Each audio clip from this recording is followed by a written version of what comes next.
Podcast Hate Nonsense. It's the PoliticsJOE Pubcast, ladies and gentlemen! Scream if you want to go faster! Why did you make the sound? I had to make up after last week when you were all taking the piss out of me. Yeah. My lost voice, so I sent it there. You sound much healthier. I am feeling healthier. Yeah, did you have a big week Surviving, of thriving. looking after yourself? Yeah. Not drinking, pretty much. I had a few pints yesterday, but nothing. That doesn't count, does it? No, it's water off a duck's back. Isn't Drinking doesn't count if it's an event or you want to do it. Yeah, exactly. It's not forced. That's like rules for life. Fantastic. We've got capital J journalist Ava Santina sat alongside me. Ava, how are you? I'm great. Good. Good to be here. Golden boy of PoliticsJOE, Ed Campbell. Hello. What's the news? Nothing. Great. No news. Good work. Top journalism. I checked this morning, don't worry. I should have asked the capital J journalist. And we're also joined by Tom Bailey, co-creator of Take the Jump. Tom, Hey guys. how are you? I'm very well. Very glad to be here. Glad to have you with us. Maybe...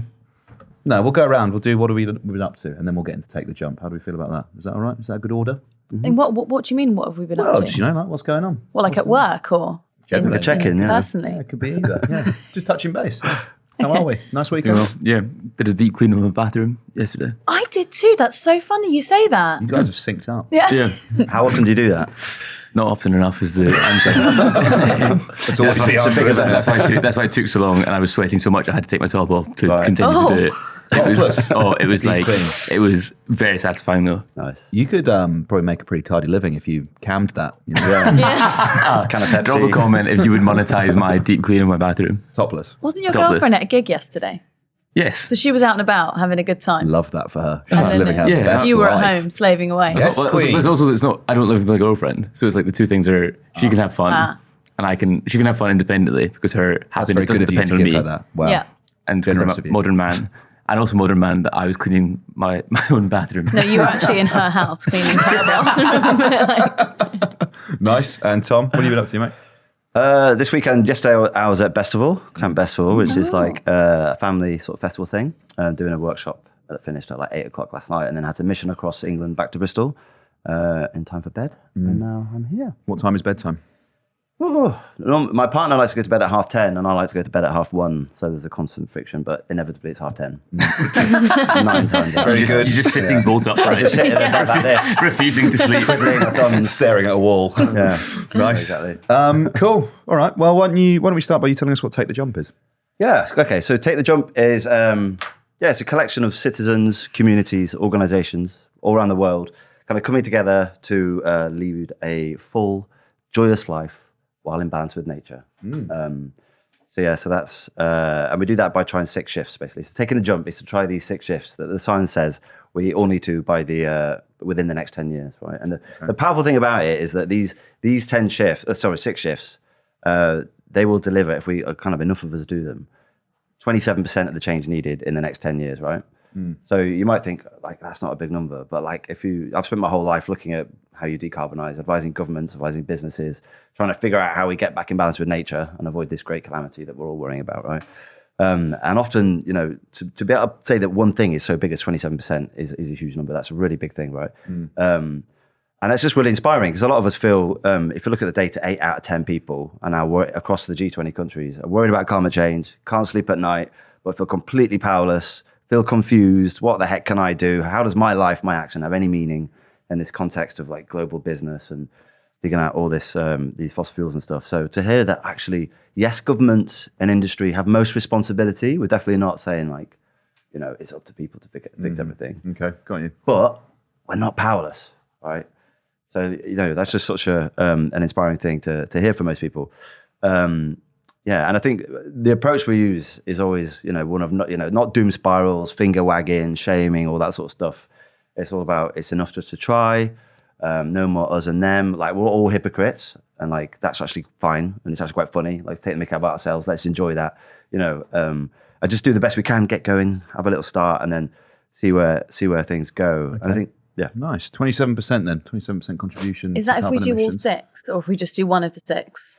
So it's actually if you do the first 5, because the last one, as we may get onto, is about changing the world around us. But so the first 5, if we do them, then we get to 27%. But we've got 10 years to do it. Before we get into what those 5 jumps are, if you can have a net negative drag on our carbon emissions by 27%, are you doing it? I'd like to think I'm already contributing. I've been not eating meat now for 12 years, 13 years actually. I feel like it's a bit of a cop-out to be like, well, I've already taken the jump. Look, listen. I leapt. No, good for you. Good for you. I leapt. Anyway. You leapt. You were one of the first leapers. Now that I've absolved myself, what are you two doing? Yeah, well, very little. I think we're about to discover I'm doing very little. Well, you keep flying in that private plane, so that's that's where I went afield. Yeah, exactly. Yeah. Exactly. Joe Airlines. What about you, Ed? If you knew that you could make 27% reduction to your emissions, would you do it? Well, yeah.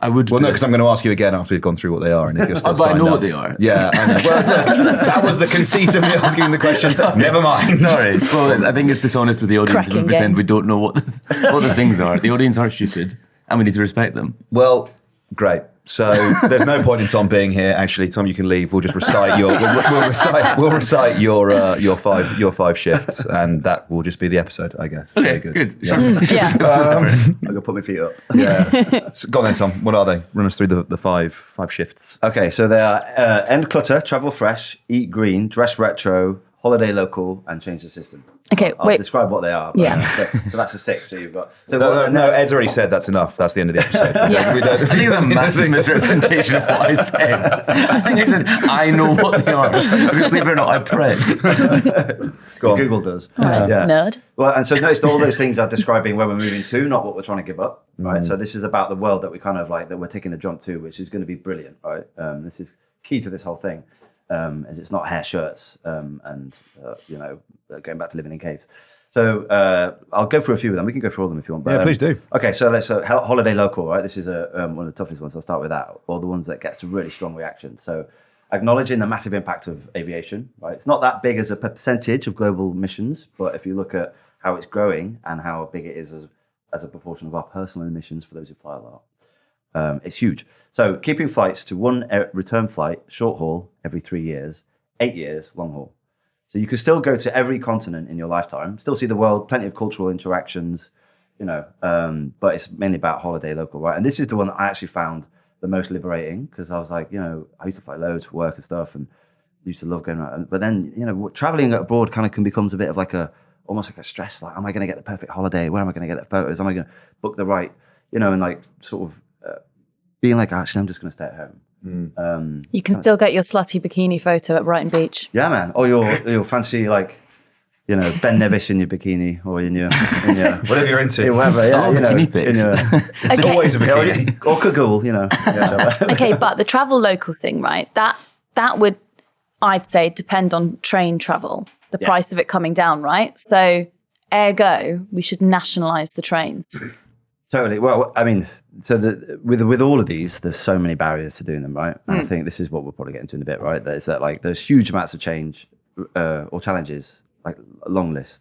System barriers, emotional ones. We're all exhausted. We find we've got kids to feed, bills to pay, bosses to sort out, and so there's loads of reasons that are going to be hard. But we just it's about starting, and eventually, system change and positive. Sort of citizen movements, look at history, they're two sides of the same coin. So to get the system changed, to get cheaper trains and more expensive planes, this is a good way to get started, at least, creating the demand for that. Where is a nice place then to go on your hollybobs locally? Whoa, Wales. Yeah? I love Wales, yeah, absolutely. Like the Black Mountains and stuff like that. Yeah. Real. AMY. Real. Yeah, real, oh gosh. I went to a happy hardcore rave there once, that's it. I've been to real. Any good? It was actually. It's good. Yeah, nice, For okay. like 21-year-old me. Yeah, I lived in Cardiff for 3 years. I do like, not just even Wales, actually, Forest of Dean as well. Beautiful. Nice spots to go to. You into your camping then? Yeah, for sure. Nice. Absolutely. Wait, so can I do one short haul flight every 3 years? Does that negate the 8-year flight, or can I still have the long haul once every 8 years as well? Yeah. I mean, So the next 10 years, I can take 3 short haul and 1 long haul. yeah. It's not that bad when you think about not, it, is really. Because, what's good about this is that we can't actually afford to do it anyway. So this is... Yeah, I can't fucking afford. Oh, God, I can't go to Australia every year for the next 2 years. Fuck. I'm doing it for the environment. Yeah. Yeah. That's a good way of hiding your inability to pay for it, I guess. Yeah. Yeah. Okay. I mean, let's keep going. Let's keep doing them. All right, so that's holiday local. What about eat green? Eat green. So this is go mostly plant-based. So you'd have to go all the way because there'll be some amount of meat and dairy. And eat everything you buy, basically. So don't waste food. That's a big one, isn't it? Food waste. Yeah, man, definitely, yeah. So, I mean, it's pretty unsurprising, this one. You'd expect to have it on there. But I suck at eating everything I buy. yeah. That's like my... It's all falling apart now, isn't it? Yeah. 12 years as a vegan, but there's just like a mound of like rotting vegetables Yeah. in your fridge. Yeah. But Are you full vegan? no, but Vegetarian, no, I just think, vegetarian. Yeah, just vegetarian. All right, thanks for that. Sorry. I could have got away with that. Well, I'm not either. Like, if you put a piece of Stilton in front of me and say, literally, the world will explode if you eat that, I'd be like, 9 times out of 10, I'd probably sleep. I think cheese is the thing I miss. People always go like, oh, it'll be bacon. I don't think it is. I think it's cheese. Cheese, man. Cheese. Yeah, it's cheese, for sure. Yeah, bacon smells better than it tastes. That's true. Controversial statement, maybe. Disagree. I don't Sorry. I think that... Sorry, you're both nuts. You're idiots. I gave up meat for Lent. I did it a couple of times, but like the most recent time, I was in a bar somewhere and I ordered like these what I thought were like veggie loaded fries, and I hadn't had meat for like 4 weeks at that point. And I kept going on about how tasty these like loaded fries were. My friend went, "There's bacon on them." Shit. It's not a bad thing for Lent, to be fair. No. I had to, one of my old workplaces, they made me give up my facial hair for Lent. So I had to shave every morning, which was pretty rough because I've got a little baby bitch boy face. Yeah. It's good. In a way, it's good, though, because when it means when I get older and I want to take sort of 5 years off. Oh, that's what I did recently. Yeah? Exactly, yeah. Reborn. You look so young. Yeah. I'm definitely younger. Yeah, nice. Absolutely. Okay, holiday local, eat green. What should we do next? End clutter. Run me through that one. And Clutter. So this is acknowledging all the impact that goes into making the products that we have. So like our phones, like dishwashers, laptops, all this sort of stuff, particularly like into batteries and things like that. And we have this whole sort of consumer sort of treadmill where the idea is for them to make and flog as many as they can, and so to bring out new versions and make sure that they fall apart after a bit. So the idea here is that to try and keep them for at least 7 years. And so this is obviously for like a phone, that's quite hard. For a dishwasher, that's actually not very long, but it's like an average to try and target. I noticed this recently because the house that I recently moved into, the dishwasher in it is quite literally from the early 80s. Yeah, and it still works. It works spectacularly well, and it made me realise the last place I lived, we had to repair the dishwasher like 1 or 2, maybe more than twice, and I feel like older products, the build quality on them is so much better, and I guess it kind of connects to the other points we were making, right? That it's all very well and good for someone to go, I want to keep something for 7 years. If it keeps fucking breaking, like what do you do? Yeah.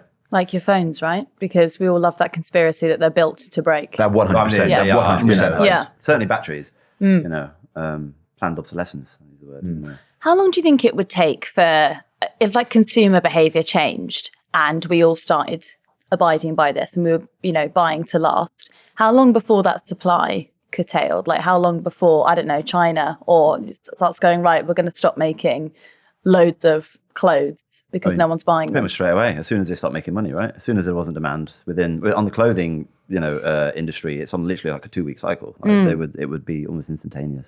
Really? 2-week cycle? Yeah, look, the clothes shops, they look at changing trends, and they have this incredibly sophisticated supply chain where they can go back to Bangladesh, change, we need that flat in a different place. Like within a few weeks, it's back in our shelves. Wow. It's absolutely crazy. I did not know that. Do they fly it over then rather than no, they boat it? Yeah. Because that's going to be most of your time there. So they must be making it in no time at all. Yeah, exactly. That is most of the time. So it's very, very quick. And since we're talking about clothing, dress retro. Yeah. So again, acknowledging the impact that the fast fashion has. So get this, the average American, I think it's even gone up now, buys 50 new items of clothing every year. Oh God, who would do that? Those damn Americans are not. Yeah, fucking Yanks, bastards. If you had to put a number on how many bits of clothing, I'm assuming, by the way, that you do all of these things already. I just fessed up to Stilton, Yeah, that's true. Again, it's like it's about trying and doing your best, right? And like This guy's still eating cheese. We're fine. I know. How many items of clothing do you reckon, if you had to put a number on it? I buy very few bits of clothing. I actually think I buy most of my clothes secondhand, but it's not for a case of like environmental reasons. It's because it's cheaper. But it has, I suppose, the byproduct of it being And you're also dripped out as well. also dripped out. Yeah. I buy clothing very rarely. That was a comedy glance at Like- Eva for the listeners. This week? Or? Yeah. I don't know. What's 50? One a week? Yeah, just about. Yeah, basically. 52 weeks in a year. That is something I enjoy. Mm. You also like Can we flying move- long haul.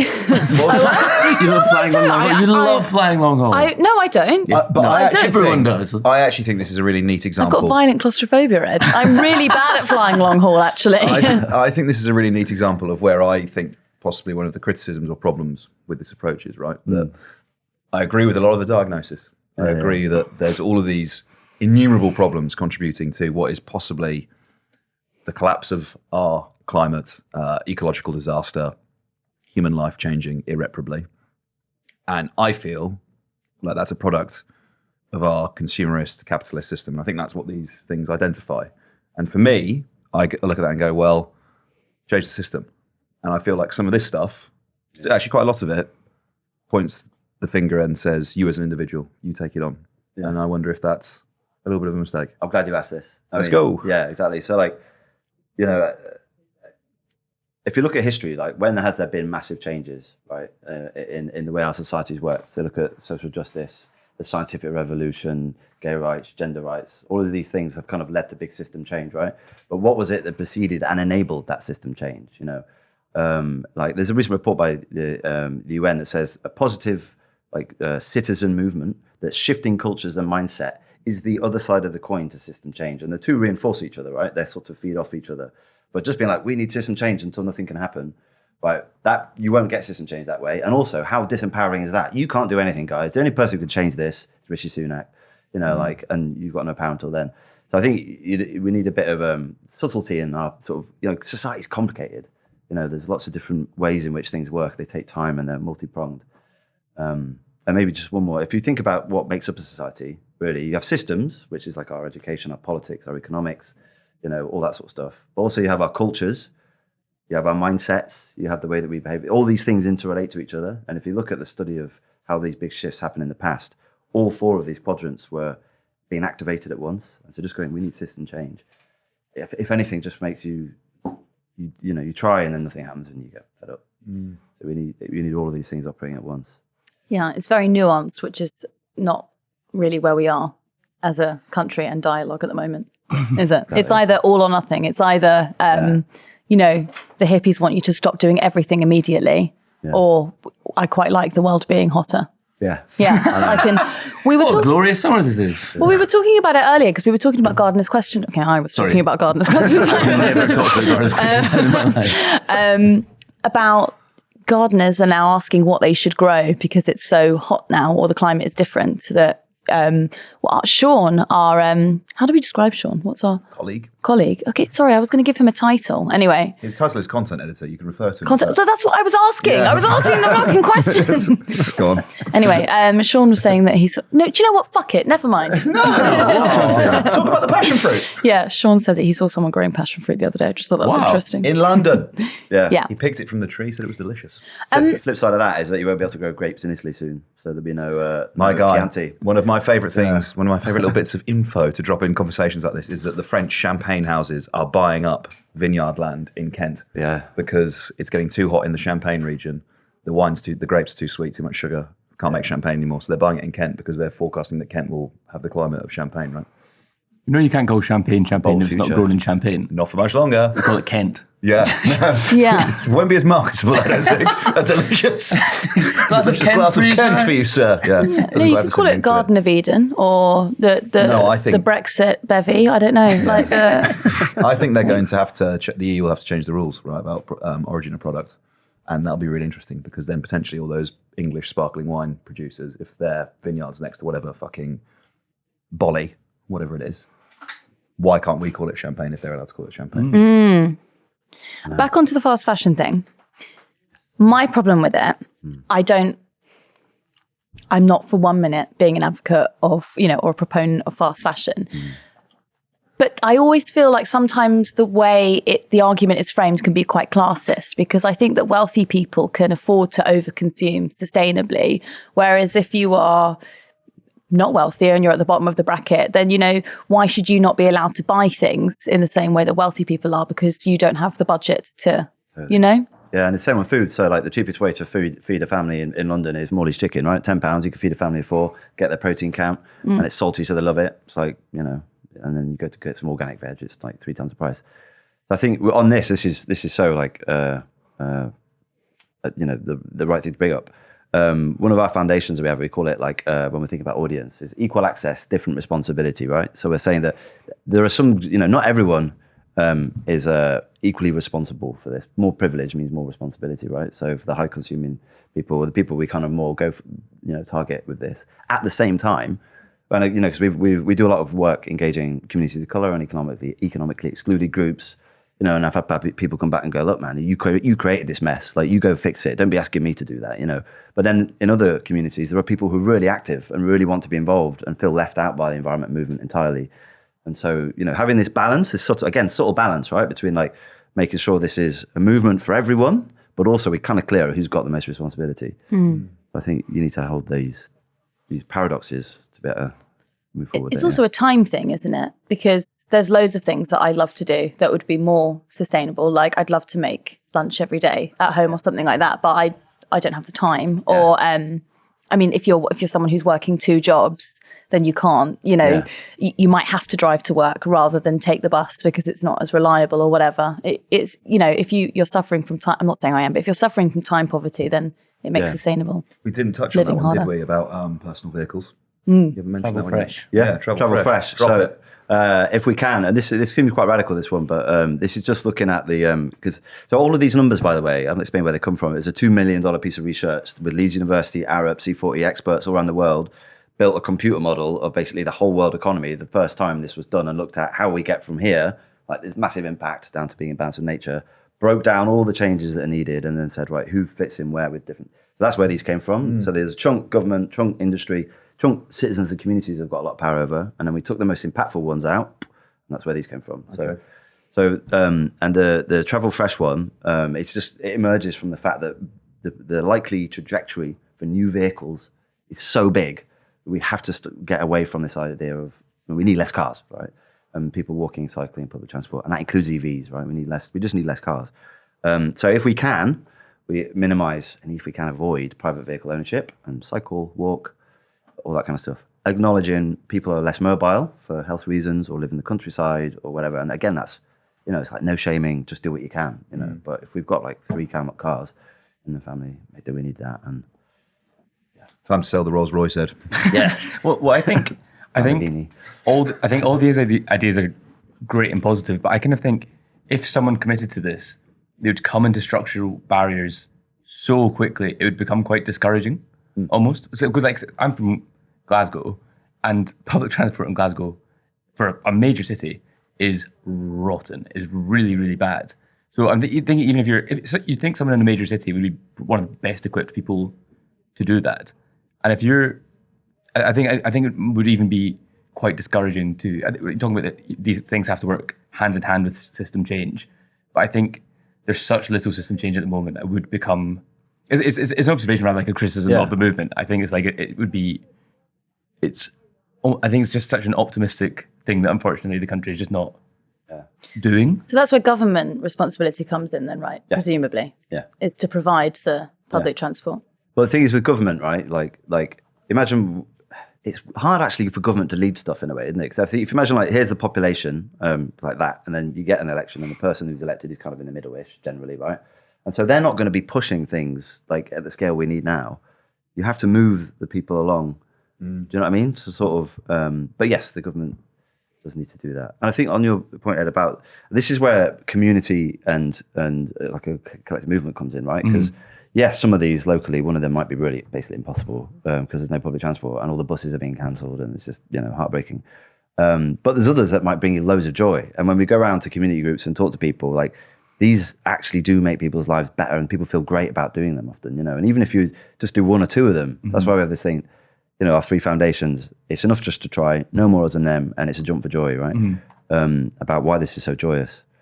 And don't get, if you can't get the bus, if there's no bus, just drive, don't give yourself a hard time. Who's in the joy department? telling people to go on holiday in Wales? Who's enforcing joy? Who's doing that? Is that your job? Are you in charge of chief joy I'm officer? a chief joy officer. Yeah. I've got a little thing when we were doing this workship the other day, and someone made us a jump for joy thing. So that would be. I like that, man. Nice. Yeah. Nice, isn't it? What's the material? Is that brass? It's recycled brass. I hope. Yeah. Joke's on you! Wait, no, exactly what the material is. Fresh from the refinery. Yeah. Where did you get it from? Did you nick it out the pipes underneath the motorway? Yeah, exactly. Yeah. Tom, what were you up to before you started doing Take the Jump, working in politics? What was the story? Well, so engineering, science, climate changey background, and did sort of 10 years in the private sector, and then went to work for an NGO where we did this piece of research. It was a great NGO. It's called C40 Cities Climate Leadership Group. They're sort of a network of all the mayors of all the big cities around the world trying to take action on climate change. Mayor Khan's currently the chair of it. But we did this piece of research that's kind of behind this. And I was just like, oh my gosh, actually everything I've been doing this whole time is not going to be enough. Did you write, you were doing the 2019 manifesto for Labour, weren't you? Yeah, I did that as well. I led that. It was like a 300-page technical document that sat behind all the energy stuff. So all those numbers you saw and the GDP numbers and stuff. Oh, interesting. Yeah. Have you kept up with the moving environment or energy policy? A little bit. And that's what we did some stuff with Ed last year. There's home retrofit stuff. Yeah. But I think, you can see a lot of this stuff I keep talking about like, actually, I think just looking at history, looking at, so when I left university, right, it was 2008, like, it just had the Climate Change Act. It felt like everyone was like, the government and everybody was like, right, we know climate change is here. We're going to do something about it. We've written a law over to private sector. It's going to be great. And then nothing happened, right, for like 10, 15 years. And it just sort of became clear to me that I was just thinking, what is it that's missing? I'm spending all the time working on policy and technology. And it doesn't feel like there's, that joyous like example of what the future looks like in the ground in communities that's pulling us towards it. I just feel like that's what we want. And that's what everybody else wants. I mean, everyone's sick of this crazy consumer madness, I feel. So, yeah. Yeah, I really agree with you, to be honest with you. I think the sort of the consumer-led nature of modern society, which is sort of materialism, basically infects every single aspect of modern society. I'm a consumer, not a human being. Yeah. God, we actually do these consumers anonymous sessions at festivals and stuff, and we get everyone being like, I am a consumer. And then like you go on this journey and you let out the greedy goblin and you go a bit crazy. And then you go on a journey back to being a human being. It's really lovely. Yeah. I am a consumer, for sure. Just clothes. That's my ugly. What was that for? You like vintage? What? No. No. Someone else's clothes? No way. Oh, vintage or vinted. Vintage, the TV, the app. Yeah, no, I don't like vintage. Okay. No. No, I was going to say, but you do like vintage clothes. Yeah, You've I do, yeah. Like quite a lot of. Yeah, I like that. Yeah. I don't like that app vinted though. Okay. I like a good rummage sale. That's great. I've found far more success selling my clothes on Vinted than I have on Depop. Really? I think Depop is too hype beast for me. I don't think you my know- style. How did Depop let Vinted come up? Depop had a stranglehold on like the app-based secondhand marketplace, and then all of a sudden Vinted appears with like TV adverts. How did they let that happen? Yeah. Depop and eBay just like bitching Honestly, in the corner. Vinted, Yeah. now people are talking about Vinted on this, and I didn't know about it 2 years ago. But I've known about Depop for 10 years now. I'm also slightly suspicious of buying things online if you're just going to transport it in a delivery van anyway, because then it's like, well, what's the point of that? Yeah, You the know? impact of transport is a lot lower though than the manufacturer. But not if you've got a also, big bit of yeah, steak yeah. strapped to it. as you put in your purchase notes every time. Yeah. I think Stop by the butchers. I think quite a lot of people, right? They'll order stuff and they'll often order the same piece in like 2-3 different sizes, right? Try it on, figure out which one best. Oh, works God, best. who does that? No, I'm not. Well, that's pointing better than buying one piece thinking it's rubbish and then never wearing it. You send it back, someone else can wear it. Yeah. Yeah. And that's that's better overall. And if we images-wise. and if we are talking in sort of outputs for, let's say, the fashion industry, retail, or just production, what do you see as like the biggest? Well, the future is obviously you don't sell clothes, you sell being clothed, right? So like you imagine like I was actually, they're probably not. I don't know if they're doing this anymore, but it was at an Ellen MacArthur thing. Ellen MacArthur, no, anyway, I can't, the big circular economy guys did an event, and there were some H&M people there, and they were talking about, well, we recognise that this business model has only got a few decades left. Like we can't just get loads of cotton and sell it because the growth, it won't work, right? So And so what they were saying is, well, we look at, you pay some money, and then basically H&M is like a massive repair shop or a massive like renting place, and you come in and you can take something and get it jazzed up, or you pay like a couple of £100 a year, and then you can have up to 10 items of clothing, and you just bring it back. And then they're incentivized to make sure they're good quality, that they last, that they look after them, so they can still make a plenty of money. This is the thing about all this. This is not like business. It's not anti-innovation. You could start, there's loads of great opportunities in all of this stuff. Yeah, there's a margin thing, isn't there? So it's like instead of bringing back 20 pence or gaining 20 pence or something, you've got more expensive clothing. Yeah, I get that. Yeah. But the renting market for dresses is quite good. I sometimes do that, although it's the most stressful thing you'll do because you can't mark the dress. Oh, at all. You pay like what's the word? You put like money down for a deposit, and if there's a mark on the dress, then they take it out of the thing. And so, like, if you're at a wedding and then I don't know, that's a dangerous game. Yeah, there's red wine or a baby throwing up or something like that. Then that's it. 500 quid gone. Yeah. I stay everything within 5 minutes of buying it. Yeah, one suit for the weddings. Yeah, job done. Any closing remarks, Tom? Anything else you'd like to say? If someone was sat there going, right, you're telling me I can fly cross-continent once every 8 years. I can go short haul once every 3 years. I can only buy, how many pieces of clothing were we talking? Was it 3? 3, yeah. 3 new items of clothing per year. That sounds horrible. Convince me otherwise. Well, so just talk. So our website, takethejump.org, has got like links to all the different community groups and stuff that are going on. Check out our Instagram, see people living this life, and it's great fun. People are enjoying it. And just like I just say that like a world that isn't just about in the modern world, right? If you've had a crap day and you want to feel better, you get out your phone, you go on Amazon, you buy something, you get your endorphin hit, 2 minutes, and then right. Like, what about all the other things that make human life great? Like connectivity, culture. We have this long list of C's, right? That we like: creativity, culture, community, care, craft, right? And like our world is just about, at the moment, that one thing that is really important to us consuming. But what about a world that's about all these other things? And when you take the jump, basically, you spend less time on all that consuming and you create more space and time for all the other things that actually make life good and are consistent with the planet still being here in 20 years. So like, it's a no-brainer. And you know what? Everywhere I go and meet people, like if you're in the professional environment space, everyone thinks people are stupid. They don't care. The only way you fix stuff is by writing policies. But everywhere I go, people are just so buzzed about the future and like, their kids, doing things for their kids and for, and doing this sort of thing. So I have massive faith in people, and I think we're at that Tinder point now, Tinder box point. What's the word? Something like that. I know what you're trying to say. Where the Tinder box might light, but where people are ready for this. And I have by like 2030, early 2030s, I reckon there'll be a mass transition away from this daft old way of looking at things. What will you give up? Meat. Meat, really? The easiest, isn't it? That's huge. I've done it before. Oh. I think that's like, I don't know if you... That's massive. What about your slow-cooked pesto chicken? That was one of the best. That was minging. I mean, this is like for context. I don't know how, it was so horrible because it was just like pesto pasta and chicken in a slow cooker. Yeah. But God, it was awful. And but it was like my lunch for the week. And it was just so watching minging. it get sadder and sadder as the week went on. Gross. Day by day. And then there was a period of time where I just made horrible lunches for like 3 weeks. Anyway, yeah, well, that would be enough to put you off meat anyway. I My think horrible pesto chicken. Clothing is the easiest one in my mind. Yeah. 3 retro bits of clothing. Wait, it's obviously different for different people, right? Well, no, that's 3 new items, so you can have as much retro as you like.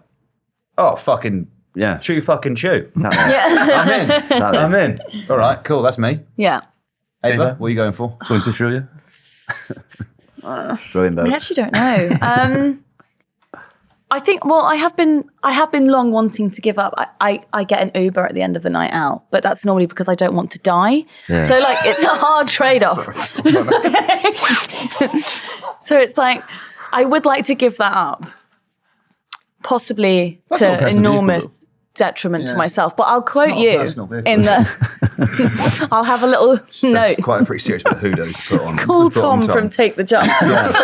They'll give you a thick ear. Yeah. Yeah. But actually, I mean, like, if you feel like all of these things are too much, that's fine. Like, don't give yourself any grief. Like that. Like, as you say, if enough people start doing this, the world will start changing around you. And maybe this is the final thing I should say, which is that the research is clear. To hit that system change level, we need 25% of the population. That's 300 million people. So we're trying to get basically 300 million people across the rich, high-consuming world to take the jump by the early 2030s, basically. And then everyone else, it'll just happen naturally for them, and their systems will change. So. And if it feels like a burden, don't make yourself. Well, actually, and as you've already said, you have not been eating meat for the last 12 years. Yeah, So but I do eat cheese. I could give that up. We're talking about second step, second jump. Yeah, In the triple jump, you would be on the skip, wouldn't you? yeah. That's I'm enjoying the hop skip. I just enjoying the metaphor of triple jump. Which I haven't thought about since the last Fantastic. Olympics. yeah. When is the next Olympics? Next year, Next year? 2020. I thought this is just winding on. Yeah, we can start this I mean, podcast now. we're going to listen to our Olympic special Coming up, where we guess where it is. Tom Bailey the co-creator of Take the Jump. Thank you so much for coming in. Really interesting conversation. Appreciate you taking the time, mate. Thank you. Thank you, guys. Thanks, Tom. Thanks. A pleasure.